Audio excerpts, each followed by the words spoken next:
Kita hidup di dunia yang indah.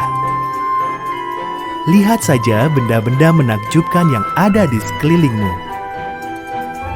Mari kita kembali ke awalnya dan melihat apa kata Alkitab tentang bagaimana segala sesuatu dimulai.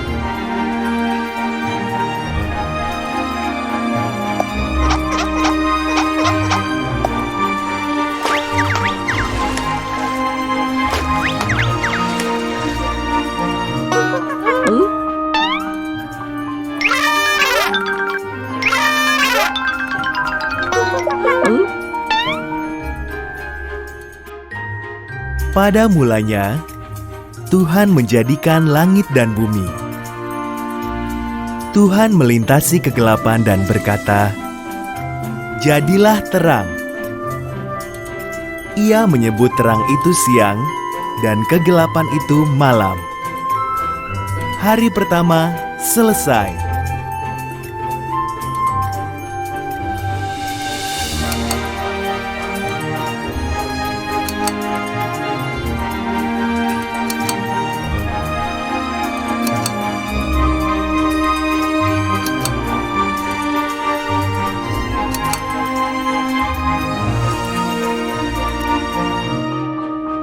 Lalu Tuhan menciptakan sebuah batasan untuk memisahkan air yang ada di atas dari air yang ada di bawah. Ia menyebut batasan itu langit. Hari kedua selesai.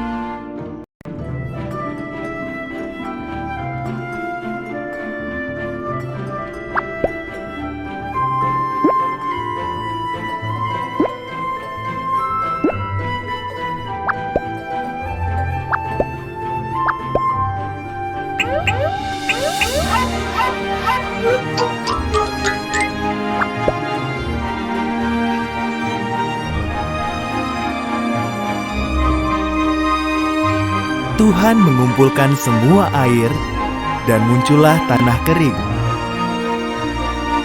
Ia menyebut tanah itu daratan dan air itu lautan. Lalu ia membuat tumbuh-tumbuhan. Ada rumput, tanaman berbiji, juga pepohonan. Hari ketiga selesai.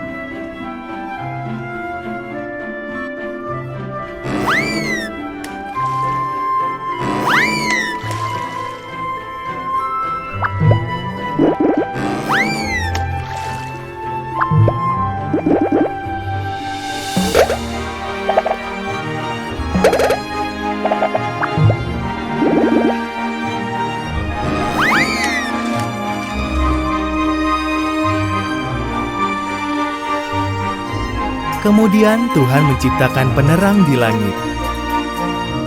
Ia menciptakan matahari untuk siang dan bulan untuk malam, juga semua bintang. Hari keempat selesai.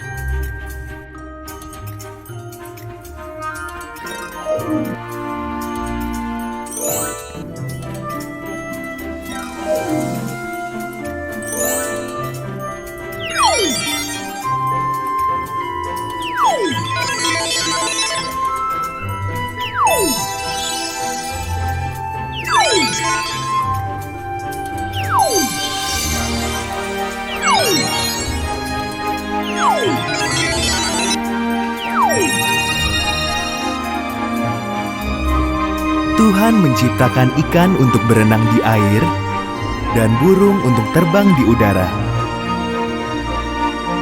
Katanya pada mereka, "Beranak pinaklah, penuhilah bumi dengan kepakan sayapmu dan kicauan sukacitamu." Hari kelima selesai.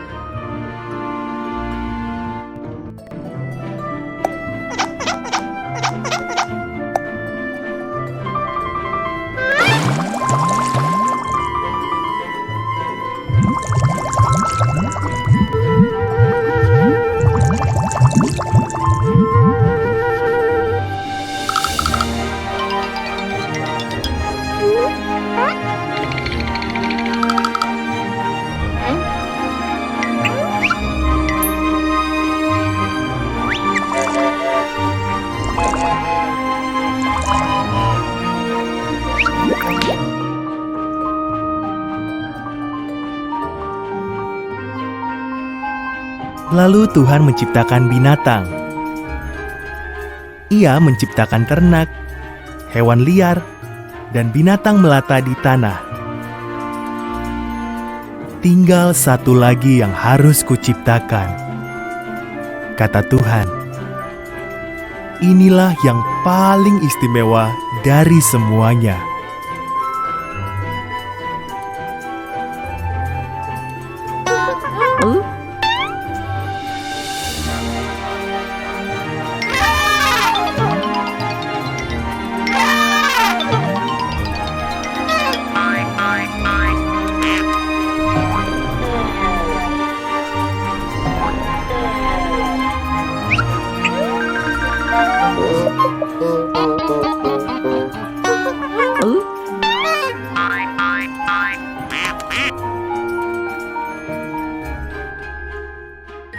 Maka Tuhan menjadikan laki-laki dan perempuan persis seperti gambar dan rupa Allah sendiri.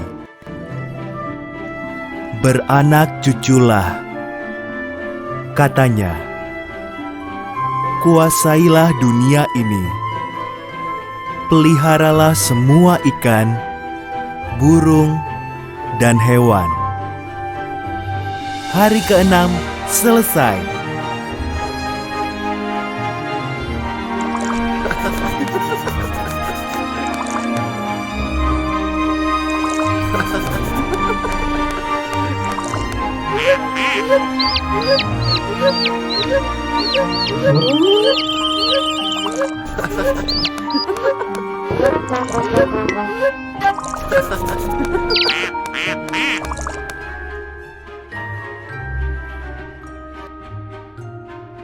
Lalu Tuhan melihat semua yang telah diciptakannya.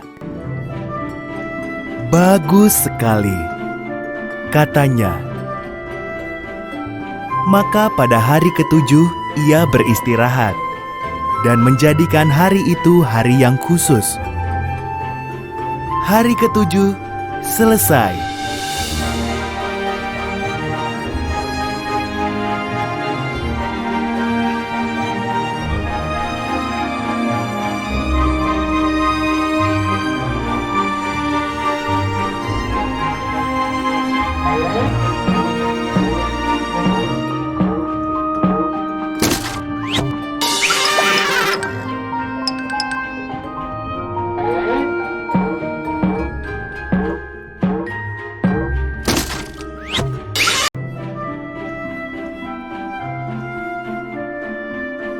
Manusia pertama, Adam dan Hawa, tinggal di taman yang amat indah yang diciptakan Tuhan bagi mereka. Tetapi iblis datang dalam rupa seekor ular yang amat licik. Iblis menggoda Adam dan Hawa.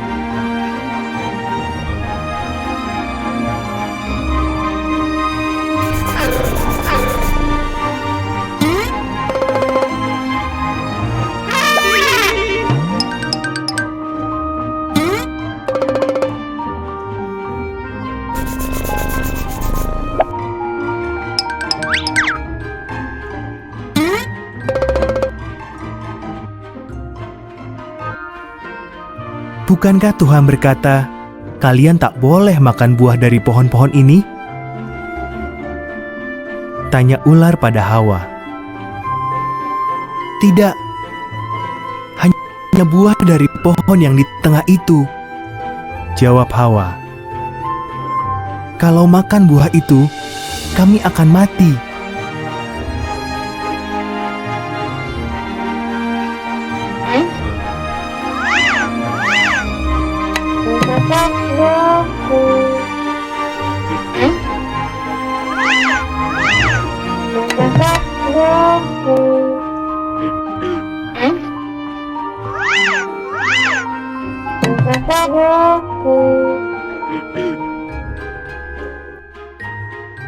Tidak, kalian tidak akan mati, kata ular.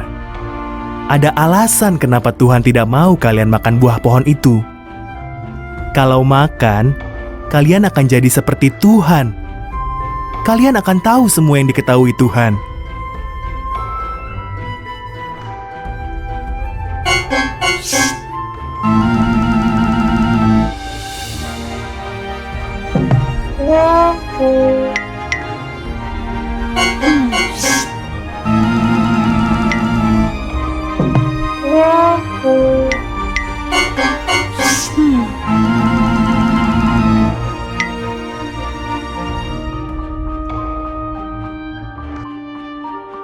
Hawa makan buah itu.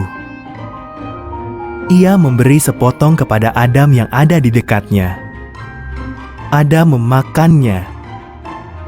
Seketika itu juga, keduanya menjadi tahu hal-hal yang tidak pernah mereka ketahui sebelumnya.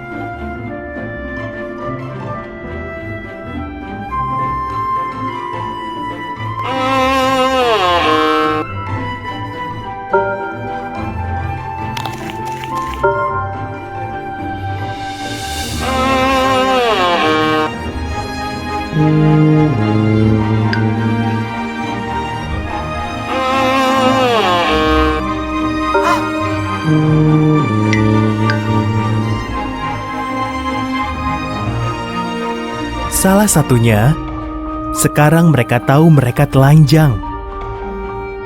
Mereka segera menjahit daun-daun untuk menutupi tubuh mereka.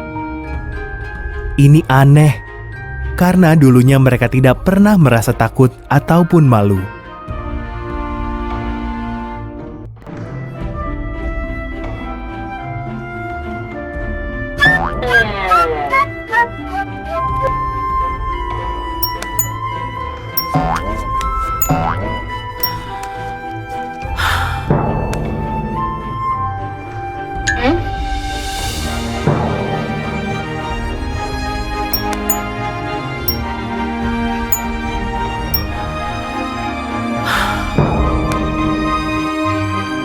Tuhan memanggil,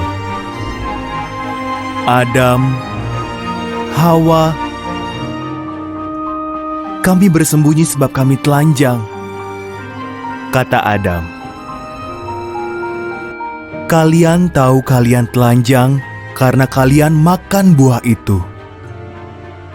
Tuhan mengeluh. Lalu Adam menyalahkan Hawa dan Hawa menyalahkan ular.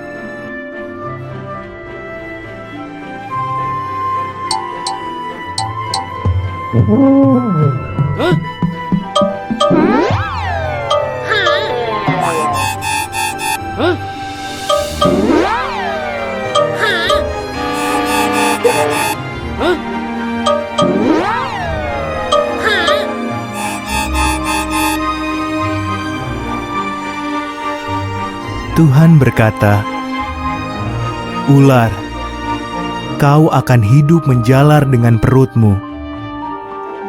Putra seorang perempuan akan mengalahkanmu. Hawa, kau akan menderita sakit saat melahirkan anak. Adam, kau akan bersusah payah mencari makan."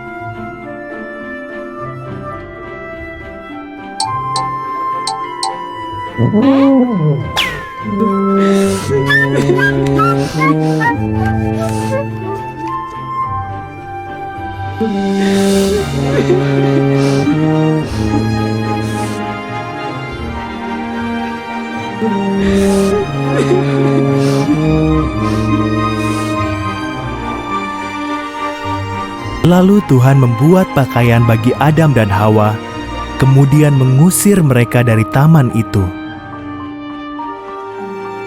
Ia menempatkan seorang malaikat berpedang api yang menyala di sana untuk mencegah mereka kembali.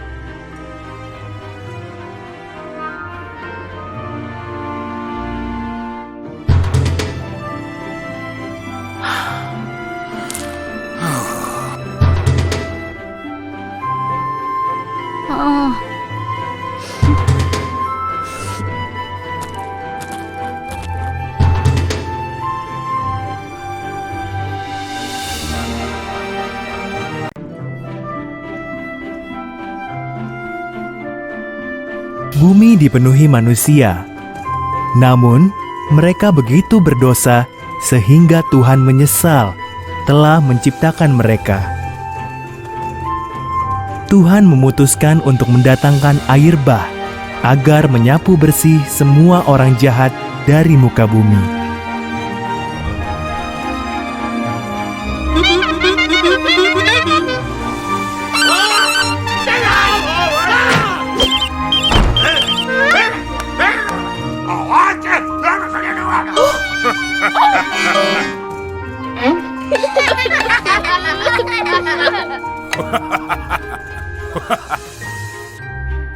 Ada seorang bernama Nuh yang tidak seperti manusia lain yang jahat. Nuh mengasihi Tuhan dan amat taat kepadanya. Tuhan memutuskan untuk menyelamatkan Nuh dan keluarganya dari air bah itu.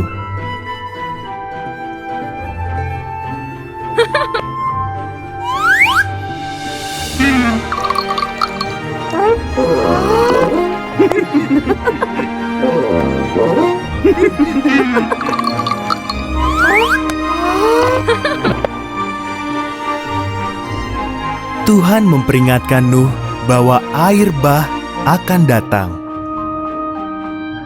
Ia menyuruh Nuh membuat perahu yang amat besar dengan atap pendek, dek 3 tingkat, 1 jendela, dan 1 pintu saja. Karena taat, Nuh membuat perahu itu.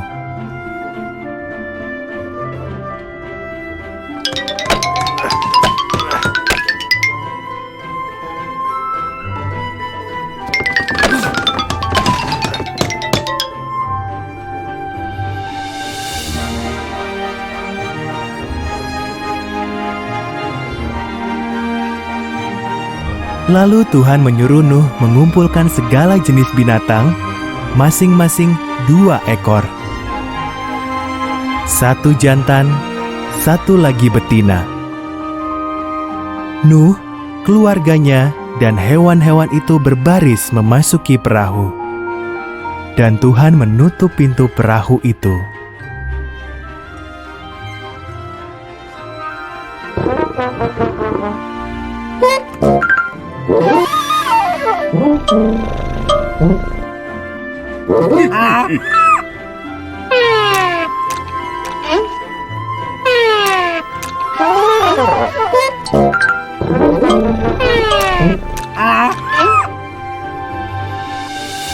Turunlah hujan selama 40 hari 40 malam.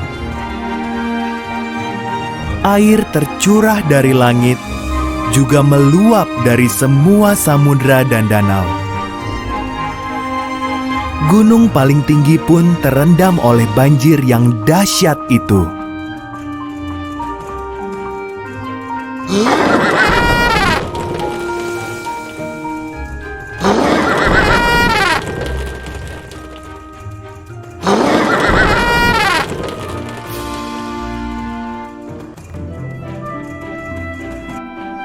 Sementara itu, Nuh sekeluarga dan hewan-hewan yang dibawanya aman di dalam perahu besar yang terapung di atas air bah itu.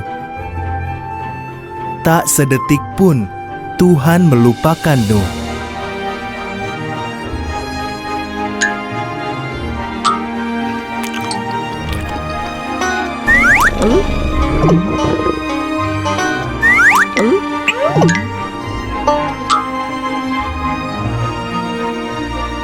Tuhan mengirim angin bertiup. Air pun mulai surut. Perahu Nuh terdampar di Gunung Ararat. Nuh melepas seekor burung merpati. Ketika burung itu tidak kembali, tahulah Nuh bahwa air bah sudah reda.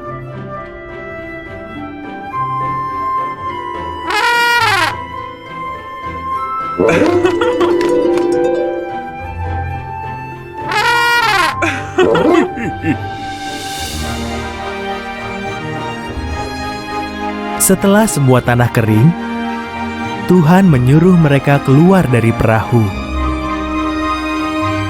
Tuhan menaruh sebuah pelangi di langit.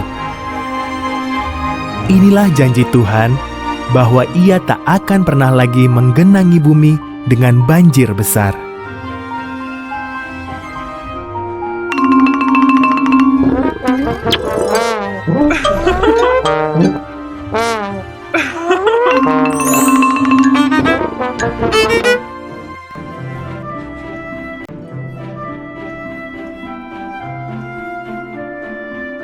Abraham tinggal di Haran.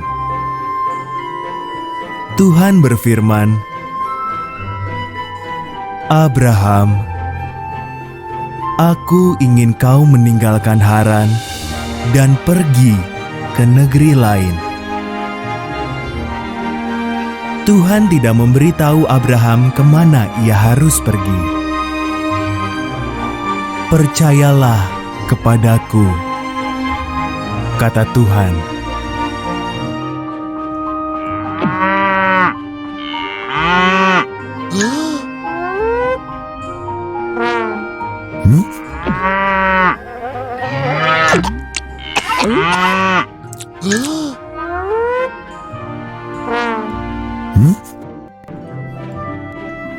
Tuhan berkata, "Lakukan perintah ini, maka keturunanmu akan menjadi bangsa yang besar."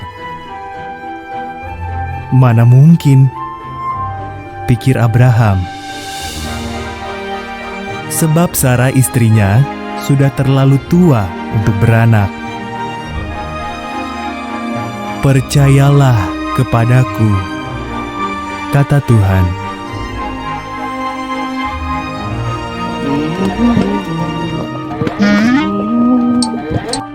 Hah?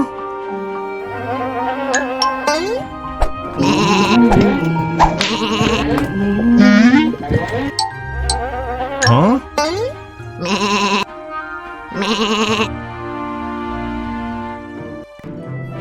"Pergilah kemana kuperintahkan,"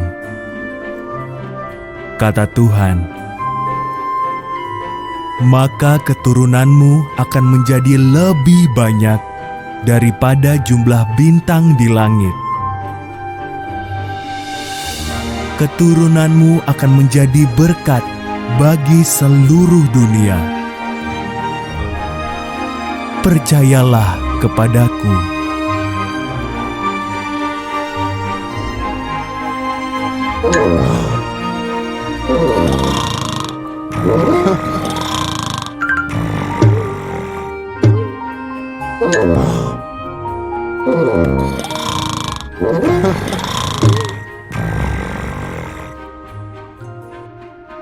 Abraham pun percaya kepada Tuhan.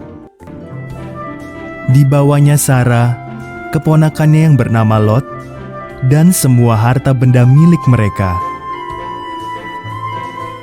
Abraham pergi mengikuti perintah Tuhan ke sebuah negeri bernama Kanaan.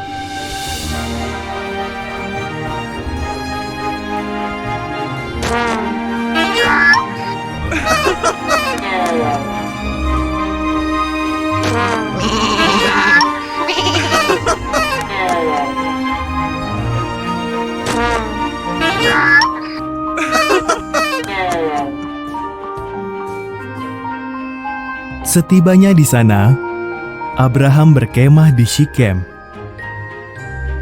Tuhan menampakkan diri kepada Abraham. "Aku akan memberikan negeri ini kepadamu dan kepada keturunanmu," kata Tuhan. Abraham membangun sebuah mezbah untuk Tuhan di sana.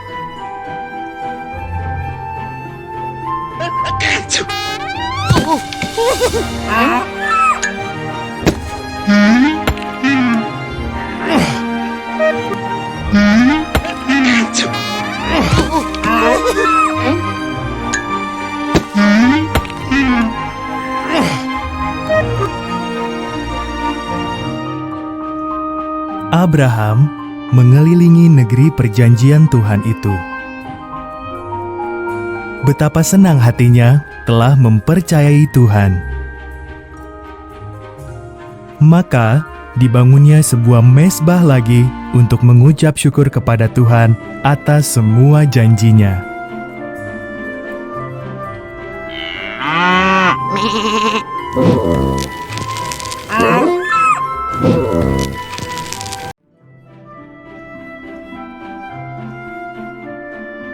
Tuhan menjanjikan seorang putra kepada Abraham.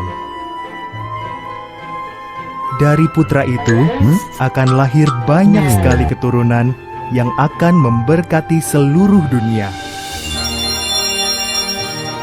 Tetapi Abraham dan istrinya Sarah sudah terlalu tua untuk punya anak.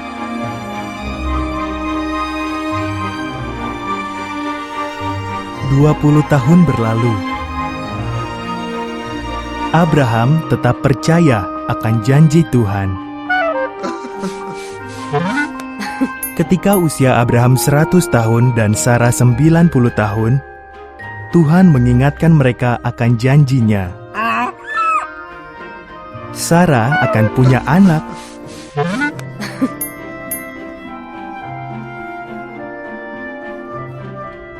Saat putra mereka lahir, Sarah begitu gembira sehingga ia tertawa penuh sukacita. Tuhan telah membuatku tertawa, katanya. Maka mereka menamai anak itu Ishak, artinya ia tertawa.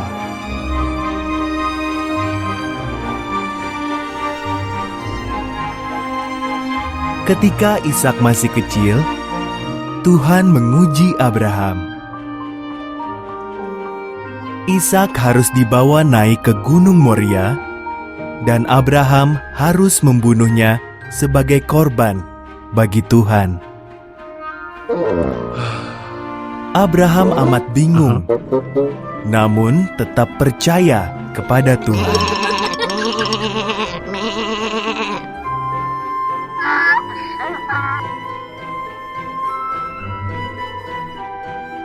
Ishak memikul kayu bakarnya. Abraham memegang pisau dan obornya. Bersama-sama mereka mendaki gunung itu. "Mana anak domba yang akan kita persembahkan?" tanya Ishak. Jawab Abraham, "Tuhan akan menyediakan."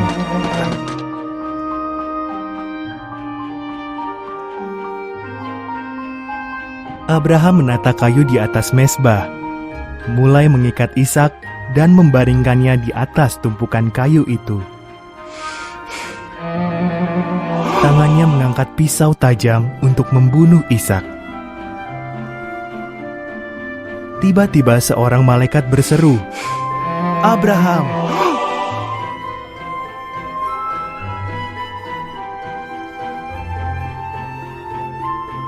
"Jangan lukai anak itu," kata malaikat. "Tuhan tahu kau percaya akan janjinya. Lihatlah semak-semak itu. Ada domba jantan yang tanduknya tersangkut di belukar.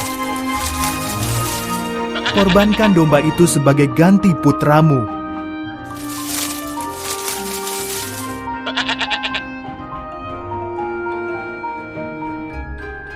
Maka Abraham mengorbankan domba itu menggantikan putranya. Ia menamai tempat itu, "Tuhan akan menyediakan," karena Tuhan sudah menyediakan korbannya. Seperti dikatakan Tuhan, janjinya pasti dipenuhi.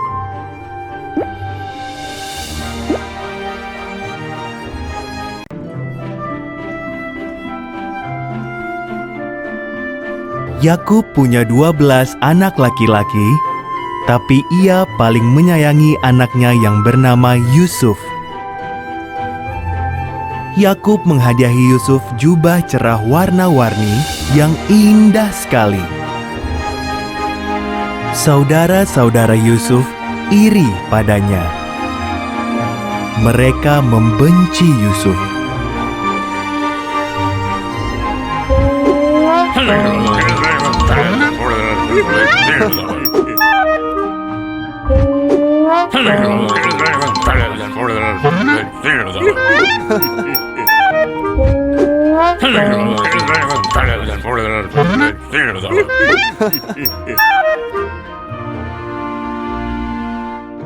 Yusuf juga mendapat mimpi-mimpi yang hebat. "Dalam mimpiku, kita sedang mengikat berkas-berkas gandum," katanya. "Dan berkas-berkas kalian tunduk menyembah berkasku." Saudara-saudara Yusuf makin benci padanya.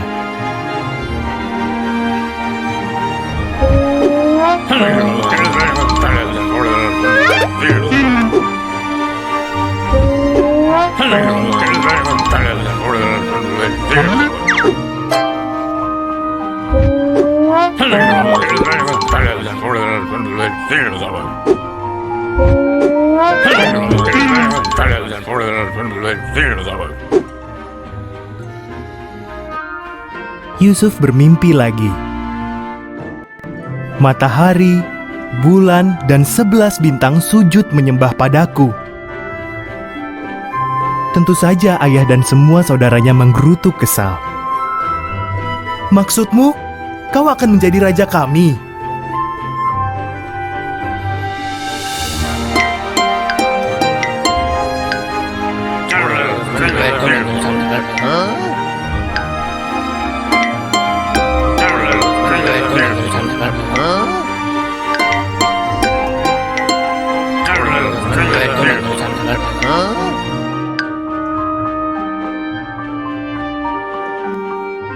Suatu hari, semua saudara Yusuf menjaga domba di ladang. Dari kejauhan, tampaklah Yusuf datang menghampiri mereka. Segera mereka berencana untuk membunuh Yusuf, biar tamat semua mimpinya.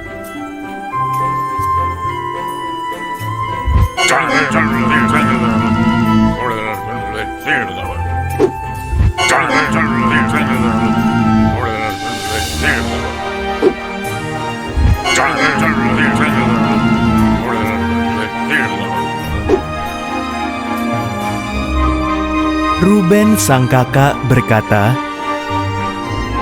"Jangan, kita tidak boleh membunuh adik sendiri.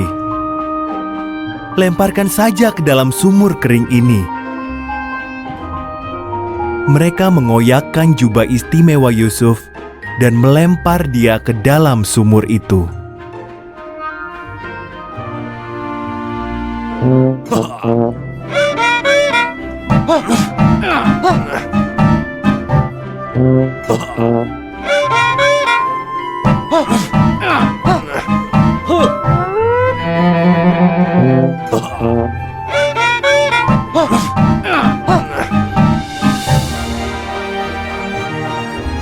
Datanglah iring-iringan pedagang Arab berjalan menuju Mesir. "Kita jual saja Yusuf menjadi budak orang-orang Arab itu," usul Yehuda. Maka mereka pun menjual Yusuf seharga 20 keping perak.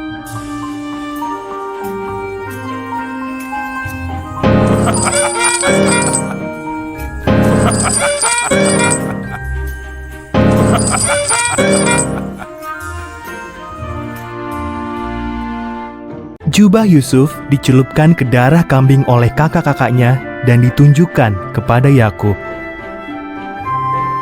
"Anakku sudah mati," ratap Yakub sedih. Sementara itu, Yusuf dibawa ke Mesir, tetapi Tuhan menyertai Yusuf.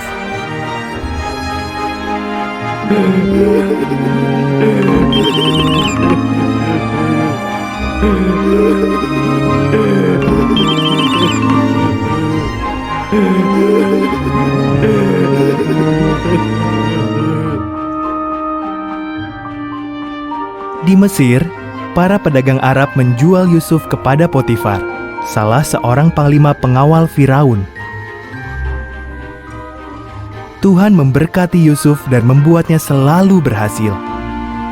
Potifar mengangkat Yusuf menjadi kepala rumah tangganya.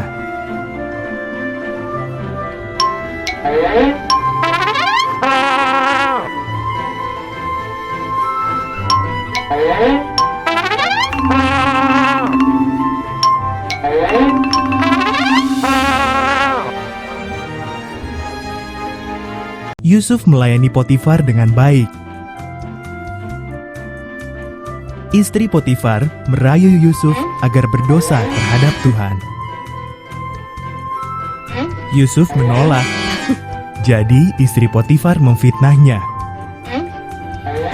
Potifar mempercayai istrinya dan Yusuf dipenjara.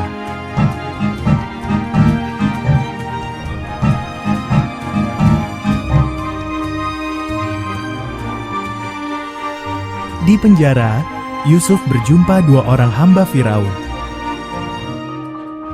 Mereka bermimpi dan Tuhan menunjukkan maknanya masing-masing kepada Yusuf. Penjelasan Yusuf menjadi kenyataan. Juru minuman Firaun dibebaskan, namun juru rotinya dihukum gantung sampai mati.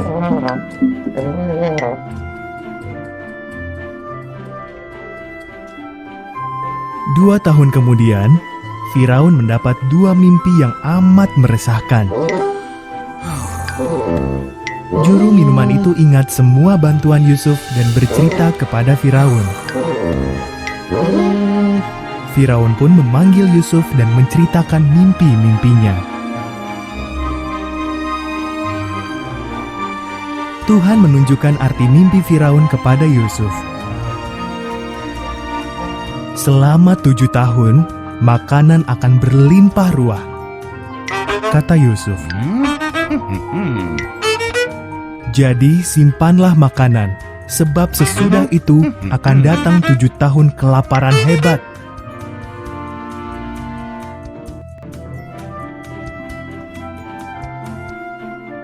Firaun amat kagum akan hikmat Yusuf. Maka, diangkatlah Yusuf menjadi pimpinan tertinggi urusan penyimpanan makanan.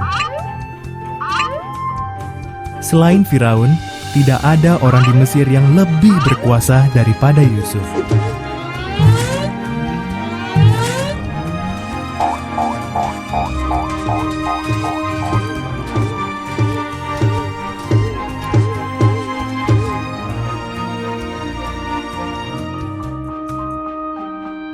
Saudara-saudara Yusuf pergi ke Mesir untuk membeli makanan. Mereka sujud kepada Yusuf, namun tidak mengenali dia. Saat Yusuf melihat mereka sudah berubah, Yusuf memberitahu mereka siapa dia sebenarnya.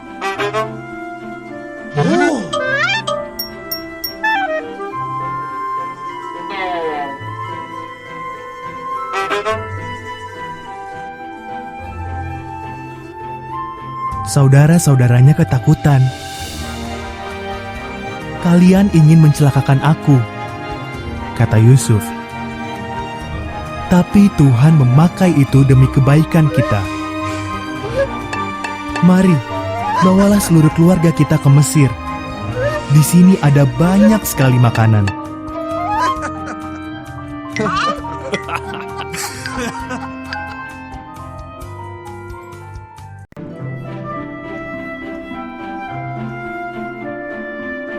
Mesir dipenuhi orang Israel. Firaun yang baru takut orang Israel akan menjadi terlalu kuat.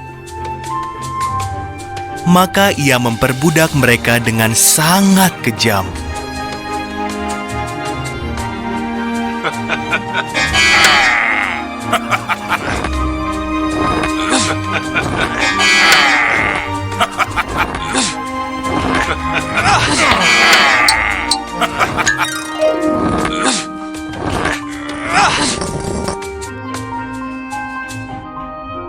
Firaun memerintahkan agar semua bayi laki-laki Israel dibunuh.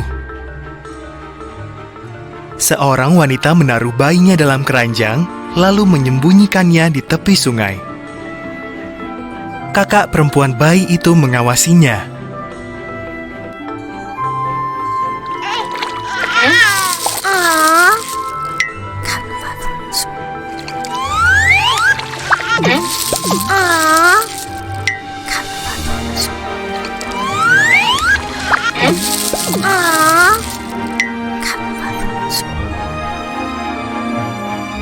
Putri Firaun sedang mandi di sungai.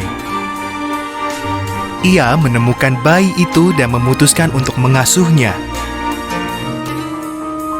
Sang kakak menawarkan bantuan ibunya untuk merawat bayi itu. Putri Firaun menamai bayi itu Musa.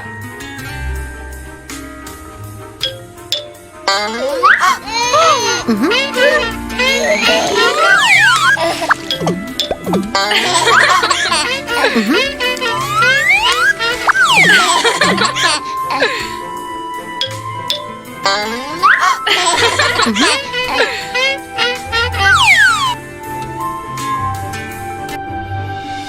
pun beranjak dewasa. Suatu hari, ia melihat seorang Mesir memukuli seorang Israel. Musa membunuh orang Mesir itu. Lalu Musa melarikan diri ke Midian dan menjadi gembala domba selama 40 tahun.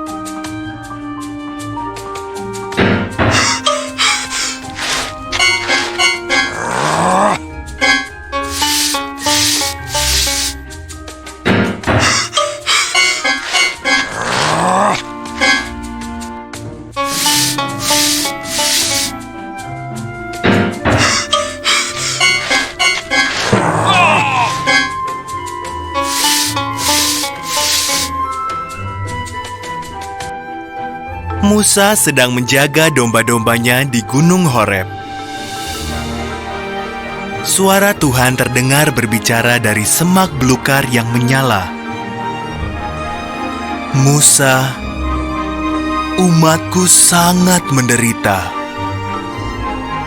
Aku telah memilihmu untuk membebaskan mereka.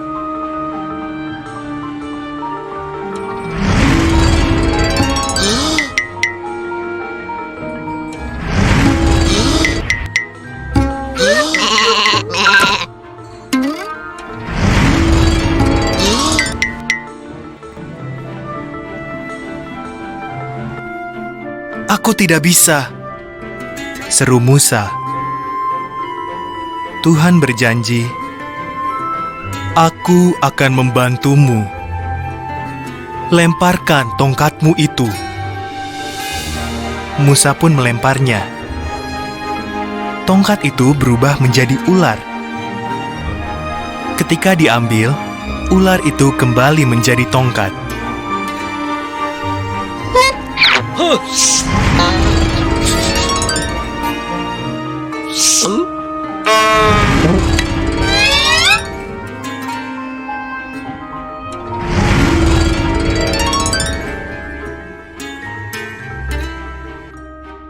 Masukkan tanganmu ke dalam jubahmu. Perintah Tuhan. Musa taat. Lalu dia melihat. Tangannya penuh luka penyakit. Saat dimasukkan lagi, tangannya langsung sembuh kembali. Perlihatkan itu kepada Firaun. Perintah Tuhan.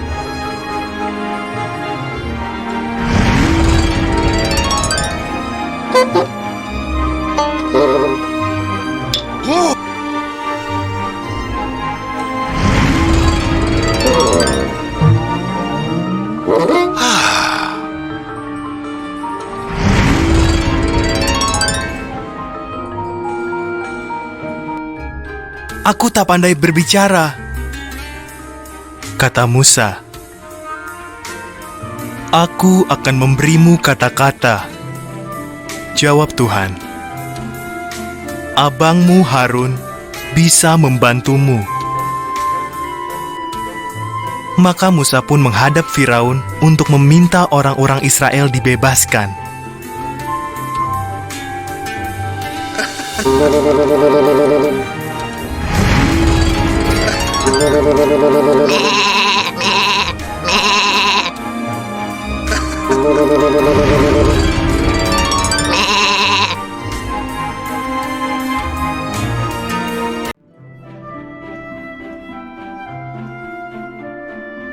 Musa dan Harun berkata kepada Firaun, Tuhan berkata bahwa engkau harus membebaskan umatnya Israel. Kalau tidak, kalian akan mengalami hal-hal buruk. Tetapi Firaun tidak mau mendengarkan.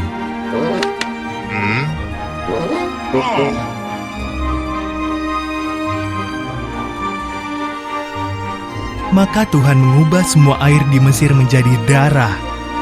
Tak ada yang bisa minum. Lalu Tuhan memenuhi rumah orang Mesir dengan katak. Di mana-mana katak. Tetap saja Firaun tidak mau mendengarkan.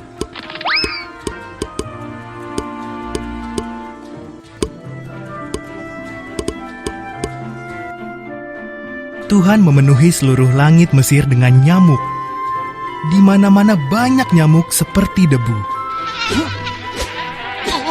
Lalu Tuhan menghajar negeri Mesir dengan lalat pikat. Firaun tetap tidak mau mendengarkan.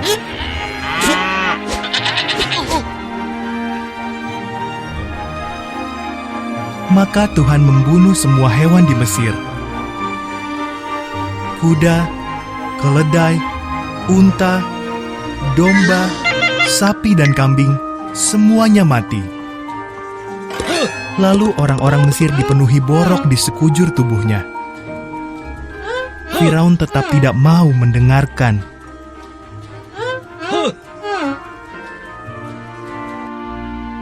Tuhan mendatangkan hujan es yang menghancurkan hasil panen Mesir.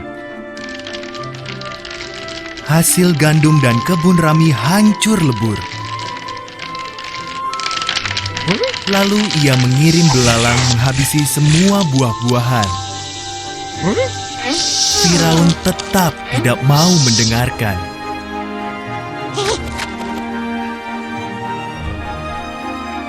Maka Tuhan mengirim kegelapan ke seluruh negeri. Tetapi Firaun tetap tidak mau mendengarkan. Tuhan berkata, "Aku akan membunuh setiap anak sulung laki-laki di Mesir dan semua anak sulung hewannya.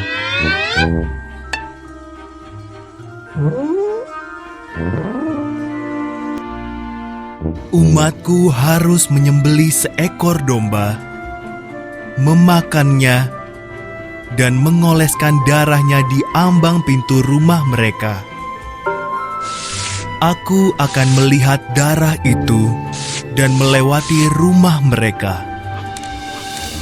Anak-anak mereka tidak akan mati."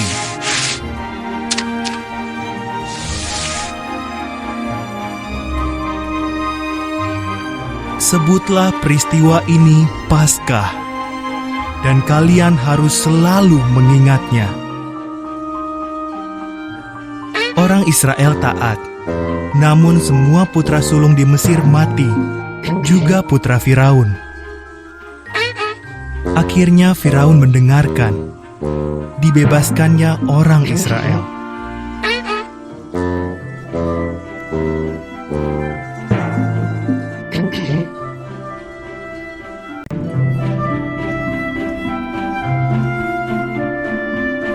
Setelah putra sulung Firaun mati akibat tulah ke-10, akhirnya ia mengizinkan bangsa Israel meninggalkan Mesir. Mereka sudah di dekat Laut Merah ketika Firaun berubah pikiran dan mengejar mereka.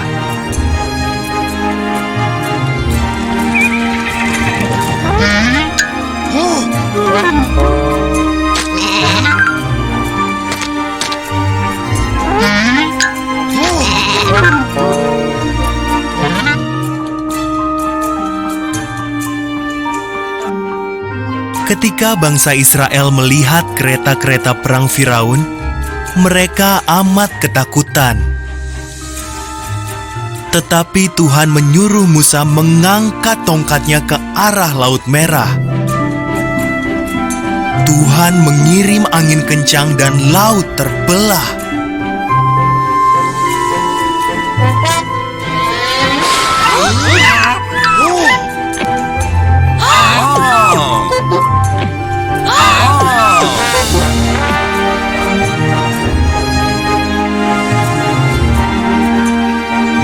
Tampaklah ada jalan yang kering dan bangsa Israel pun berjalan melintasi Laut Merah. Di kiri kanan mereka ada tembok air. Akhirnya mereka tiba dengan selamat di seberang.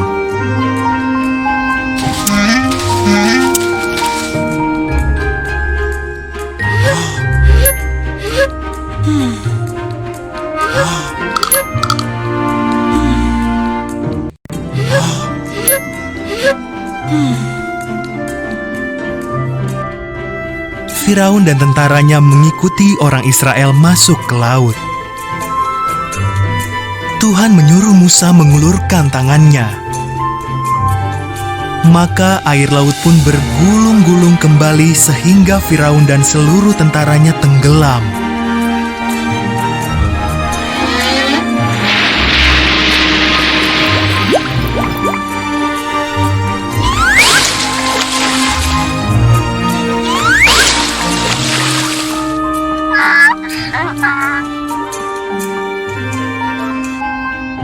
Tuhan menuntun umatnya melintasi padang gurun. Ia memberi mereka makanan dan air. Mereka berkemah di Gunung Sinai, di mana Tuhan memanggil Musa menghadap Dia di puncak gunung itu.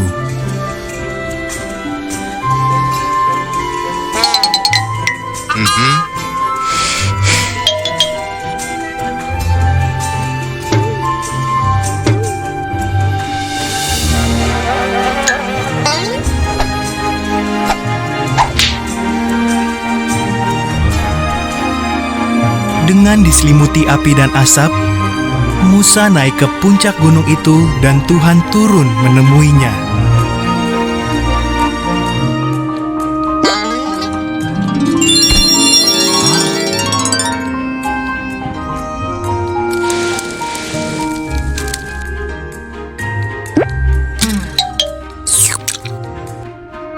Lalu Tuhan memberi Musa 10 perintah Allah, tertulis di atas 2 loh batu.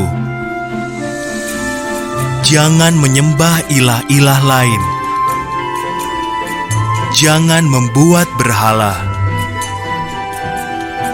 Perlakukan namaku dengan penuh hormat. Istimewakan hari Sabat.